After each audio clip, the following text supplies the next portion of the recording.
ભાઈબંધ સ્કીપ કરતા પહેલા એકવાર જરૂર સાંભળજો.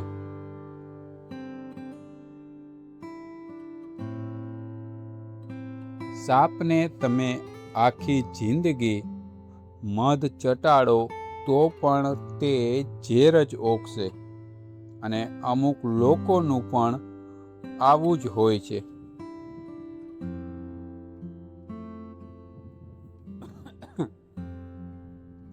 વિશ્વનું કોઈ પણ પુસ્તક એ નથી શીખવાડી શકતું જે વેઠેલી પરિસ્થિતિ શીખવાડે છે.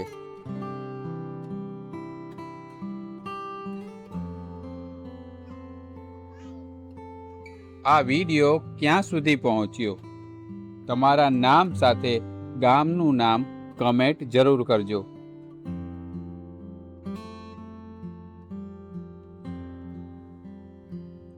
જીવન ક્યારેક વિપરીત પલટો મારે ત્યારે સાથ દેવાવાળા કરતા તો ધક્કો મારવાવાળા વધી જાય છે.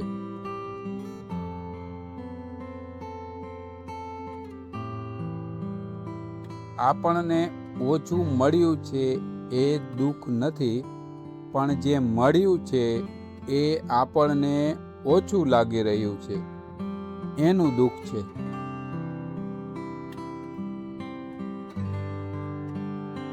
પોતાનામાં વિશ્વાસ રાખો, કારણ કે તમે જે ધારો છો તે કરી શકો છો.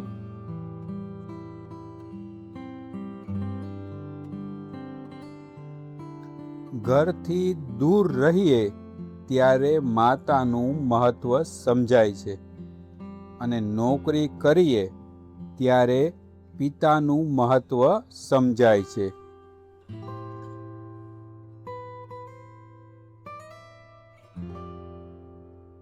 તમે ડોક્ટર અને વકીલને ના શોધતા હોય અને પોલીસ તમને ના શોધતી હોય, એ જ આજના જમાનામાં સુખ.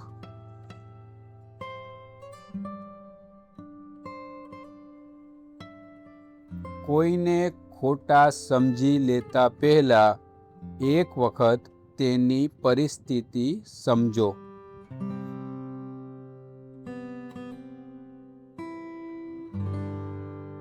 ખોટું વહેલું કે મોડું પકડાઈ જાય છે, જ્યારે સાચું વહેલું કે મોડું પરખાઈ જાય છે.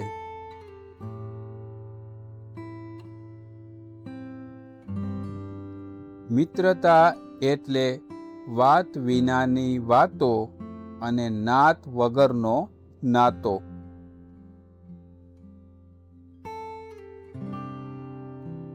પૈસા કેટલા છે એ મહત્વનું નથી, શાંતિ કેટલી છે એ મહત્વનું છે વડીલ.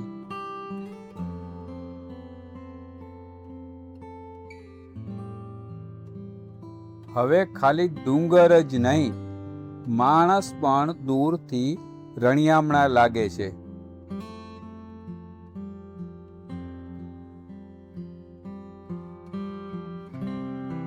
ધીરજ રાખો, આ સમય પણ વીતી જશે. જો સુખ નથી ટક્યું તો દુઃખની શું ઓકાત.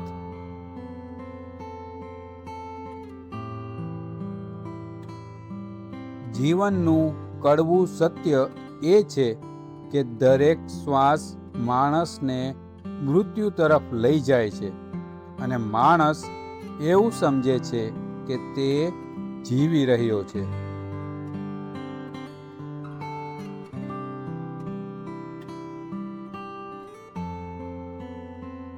કુદરતે બનાવેલી જોડીઓ જ આ દુનિયામાં કાયમ રહે છે. કોઈનું નામ આપણા હાથ પર લખવાથી કોઈ આપણું નથી થતું.